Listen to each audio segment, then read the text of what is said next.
Be careful what you pray for. The thought crept into my mind as I squinted through the cloud of mayflies and mosquitoes buzzing all around me, biting me and sucking me dry. I was in the middle of my farm in 2014, mowing fields on an ancient tractor that wheezed and growled as I ran over and cut and crushed the stubborn Carolina growth. Brush hogging, they call it, and the job's just as tough and ugly as it sounds. The sun beat down on me like a mallet. Sweat ran down my face, turning my shirt as wet as a washcloth. Dust billowed up from the parched ground in angry, empty clouds. The grit coating my clothes, my hat, my skin. It got inside me, too. With each breath, I sucked in Carolina dirt. Every time I blew my nose, black mess came out. I prayed for this, I thought. I gave up mansions and millions for this. I gave up comfort and luxury and a career that countless kids all over America dream of. For this, a kingdom of mosquitoes and dust. And the land, like the mosquitoes, was slowly sucking me dry. 2 years earlier, that land looked like heaven to me. To own and run a farm was more than a dream. It was my calling. And I believed in that calling so much that I was willing to throw away a lucrative career in the National Football League to follow it. This was what God wanted me to do. For my wife, Tay, and for me to give up our comfortable lives and sink our hands deep into family and faith and the good earth. We followed God's call here, away from a mansion in St. Louis to a broken-down farmhouse in North Carolina and 1,000 acres of trees and fish ponds and rich, rolling farmland.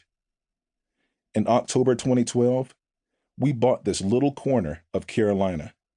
And when I stepped onto the property for the first time as its owner with Tay and my oldest son, 5-year-old JW, I couldn't contain myself.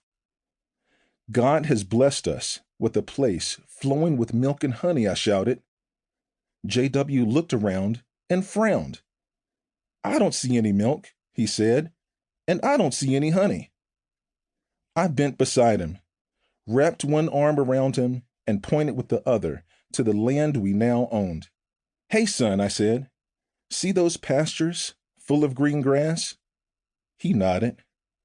Those pastures can supply food for cows that make the milk we drink. And see all those beautiful wildflowers? Yes, Dad. Bees love those wildflowers, I said. They buzz over to each flower and gather pollen, which they take back to their hives to make honey. JW smiled. I get it now, Dad. He looked over the farm with a bit of wonder on his face. His new home was a living illustration of God's design and provision.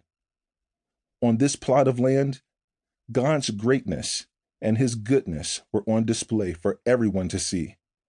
Even a 5-year-old on the verge of a strange new chapter in his life.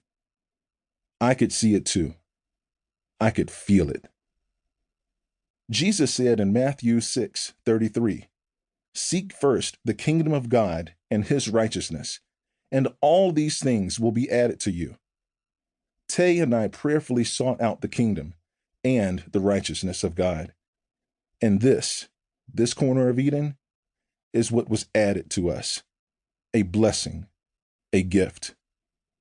But sometimes even God's most precious, most miraculous gifts come with little asterisks attached.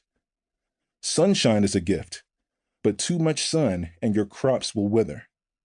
Rain is a gift, but too much rain and the crops will be stunted or wash away.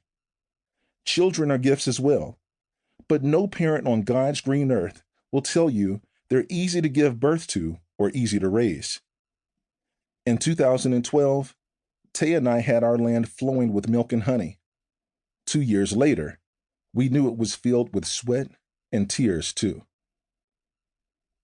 To keep listening to this audiobook, I've left you a link in the description so you can do it at no cost thanks to Audible's 30-day free trial.